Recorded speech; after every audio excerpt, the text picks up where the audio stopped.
شروع اللہ کے نام سے جو بڑا مہربان نہایت رحم والا ہے۔ اے نبی، ہم نے تم کو فتح دی، فتح بھی کھلی اور واضح، تاکہ اللہ تمہاری اگلی اور پچھلی کوتاہیاں بخش دے اور تم پر اپنی نعمت پوری کرتے اور تم کو سیدھے رستے چلاتا رہے، اور تاکہ اللہ تمہاری بھرپور مدد کرے۔ وہی تو ہے جس نے مومنوں کے دلوں پر تسکین نازل فرمائی تاکہ ان کے ایمان کے ساتھ اور ایمان بڑھے، اور آسمانوں اور زمین کے لشکر سب اللہ ہی کے ہیں، اور اللہ جاننے والا ہے، حکمت والا ہے۔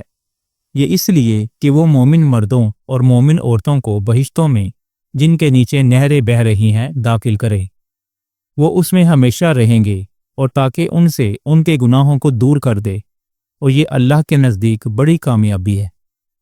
اور اس لیے کہ منافق مردوں اور منافق عورتوں اور مشرک مردوں اور مشرک عورتوں کو جو اللہ کے بارے میں برے برے خیال رکھتے ہیں عذاب دے، انہی پر برے حادثے واقع ہوں، اور اللہ ان پر غصے ہوا اور ان پر لعنت کی اور ان کے لیے دوزخ تیار کی، اور وہ بری جگہ ہے۔ اور آسمانوں اور زمین کے لشکر اللہ ہی کے ہیں، اور اللہ غالب ہے، حکمت والا ہے۔ اے نبی، ہم نے تم کو احوال بتانے والا اور خوشخبری سنانے والا اور خبردار کرنے والا بنا کر بھیجا ہے، تاکہ مسلمانوں تم لوگ اللہ پر اور اس کے پیغمبر پر ایمان رکھو اور اس کی مدد کرو اور اس کی تعظیم کرو، اور صبح و شام اس کی تسبیح کرتے رہو۔ اے نبی، جو لوگ تم سے بیعت کرتے ہیں وہ در حقیقت اللہ سے بیعت کرتے ہیں، اللہ کا ہاتھ ان کے ہاتھوں پر ہے۔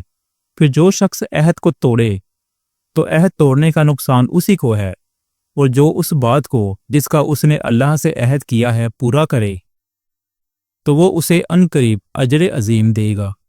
اے نبی، جو گنوار پیچھے رہ گئے وہ تم سے کہیں گے کہ ہم کو ہمارے مال اور اہل و عیال نے روک رکھا تھا، سو آپ ہمارے لیے اللہ سے بخشش مانگے۔ یہ لوگ اپنی زبان سے وہ بات کہتے ہیں جو ان کے دل میں نہیں ہے۔ کہہ دو کہ اگر اللہ تم لوگوں کو نقصان پہنچانا چاہے یا تمہیں فائدہ پہنچانے کا ارادہ فرمائے تو کون ہے جو اس کے سامنے تمہارے لیے کسی بات کا کچھ اختیار رکھے؟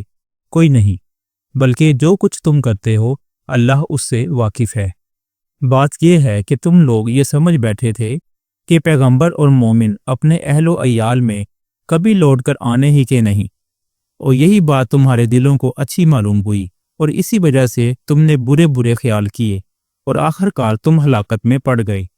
اور جو شخص اللہ پر اس کے پیغمبر پر ایمان نہ لائے تو ہم نے ایسے کافروں کے لیے آگ تیار کر رکھی ہے۔ اور آسمانوں اور زمین کی حکومت اللہ ہی کی ہے، وہ جسے چاہے بخشے اور جسے چاہے سزا دے، اور اللہ بخشنے والا ہے، مہربان ہے۔ جب تم لوگ مال غنیمت لینے چلو گے تو جو لوگ پیچھے رہ گئے تھے وہ کہیں گے کہ ہمیں بھی اجازت دیجیے کہ آپ کے ساتھ چلیں۔ یہ چاہتے ہیں کہ اللہ کے قول کو بدل دیں۔ کہہ دو کہ تم ہرگز ہمارے ساتھ نہیں چل سکتے، اسی طرح اللہ نے پہلے سے فرما دیا ہے۔ پھر کہیں گے نہیں، تم تو ہم سے حسد کرتے ہو۔ بات یہ ہے کہ یہ لوگ سمجھتے ہی نہیں مگر بہت کم۔ اے نبی، جو گنوار پیچھے رہ گئے تھے ان سے کہہ دو کہ تم جلد ایک سخت جنگجو قوم کے ساتھ جنگ کے لیے بلائے جاؤ گے۔ ان سے تم یا تو جنگ کرتے رہو گے یا وہ ہار مان لیں گے۔ اگر تم حکم مانو گے تو اللہ تم کو اچھا بدلہ دے گا، اور اگر منہ پھیر لو گے جیسے پہلی دفعہ پھیرا تھا تو وہ تم کو بڑی تکلیف کی سزا دے گا۔ نہ تو اندھے پر سختی ہے سفر جنگ سے پیچھے رہ جانے میں، اور نہ لنگڑے پر اور نہ بیمار پر سختی ہے۔ اور جو شخص اللہ اور اس کے پیغمبر کے فرمان پر چلے گا اللہ اس کو بہشتوں میں داخل کرے گا جن کے نیچے نہریں بہہ رہی ہیں، اور جو روگردانی کرے گا وہ اسے دردناک عذاب دے گا۔ اے پیغمبر، جب مومن تم میں سے اس درخت کے نیچے بیعت کر رہے تھے تو اللہ ان سے خوش ہوا، اور جو صدق و خلوص ان کے دلوں میں تھا وہ اس نے معلوم کر لیا، تو ان پر تسکین نازل فرمائی اور انہیں جلد فتح عنایت کی، اور بہت سی غنیمتیں وہ آئندہ بھی حاصل کریں گے، اور اللہ غالب ہے، حکمت والا ہے۔ اللہ نے تم سے بہت سی غنیمتوں کا وعدہ فرمایا ہے کہ تم ان کو حاصل، پھر اس نے یہ غنیمت تمہیں جلدی سے دلوا دی اور لوگوں کے ہاتھ تم سے روک دیے۔ غرض یہ تھی کہ یہ مومنوں کے لیے اللہ کی قدرت کا نمونہ بن جائے اور وہ تم کو سیدھے رستے پر چلائے اور کچھ اور غنیمتیں دے گا جن پر تم قدرت نہیں رکھتے، اور وہ اللہ ہی کی قدرت میں ہیں، اور اللہ ہر چیز پر قادر ہے۔ اور اگر تم سے کافر لڑتے تو وہ پیٹ پھیر کر بھاگ جاتے، پھر وہ کسی کو نہ دوست پاتے اور نہ مدد کا۔ یہی اللہ کی عادت ہے جو پہلے سے چلی آتی ہے، اور تم اللہ کی عادت میں کبھی تبدیلی نہ پاؤ گے۔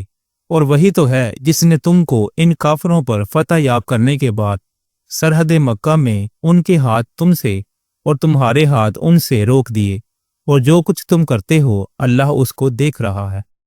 یہ وہی لوگ ہیں جنہوں نے کفر کیا اور تم کو مسجد حرام سے روک دیا، اور قربانیوں کو بھی کہ اپنی جگہ پہنچنے سے رکی رہیں۔ اور اگر ایسے مسلمان مرد اور مسلمان عورتیں نہ ہوتیں جن کو تم جانتے نہ تھے کہ اگر تم ان کو پامال کر دیتے تو تم کو ان کی طرف سے بے خبری میں نقصان پہنچ جاتا، تو بھی تمہارے ہاتھ فتح رہتی، مگر تاخیر اس لیے ہوئی کہ اللہ اپنی رحمت میں جس کو چاہے داخل کر لے۔ اور اگر دونوں فریق الگ الگ ہو جاتے تو جو ان میں کافر تھے ان کو ہم دکھ دینے والا عذاب دیتے۔ جب کافروں نے اپنے دلوں میں ضد کی اور ضد بھی جاہلیت کی تو اللہ نے اپنے پیغمبر اور مومنوں پر اپنی طرف سے تسکین نازل فرمائی اور ان کو پرہیزگاری کی بات پر قائم رکھا، اور وہ اسی کے مستحق اور اہل تھے، اور اللہ ہر چیز سے خبردار ہے۔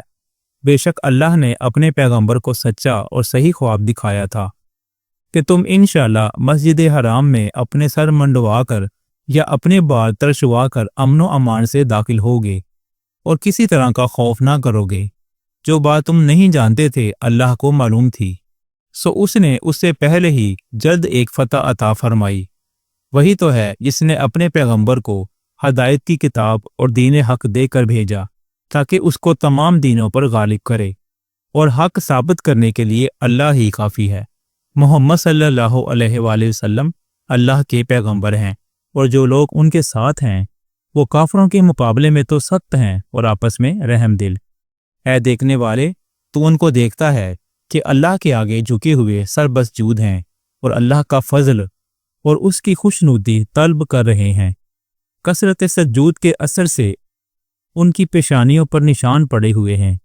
ان کے یہی اوصاف تورات میں ہیں اور یہی اوصاف انجیل میں ہیں۔ وہ گویا ایک کھیتی ہیں جس نے پہلے زمین سے اپنی سوئی نکالی، پھر اس کو مضبوط کیا، پھر موٹی ہوئی، اور پھر اپنے تنے پر سیدھی کھڑی ہو گئی، اور لگی کھیتی والوں کو خوش کرنے تاکہ کافروں کا جی جلائے۔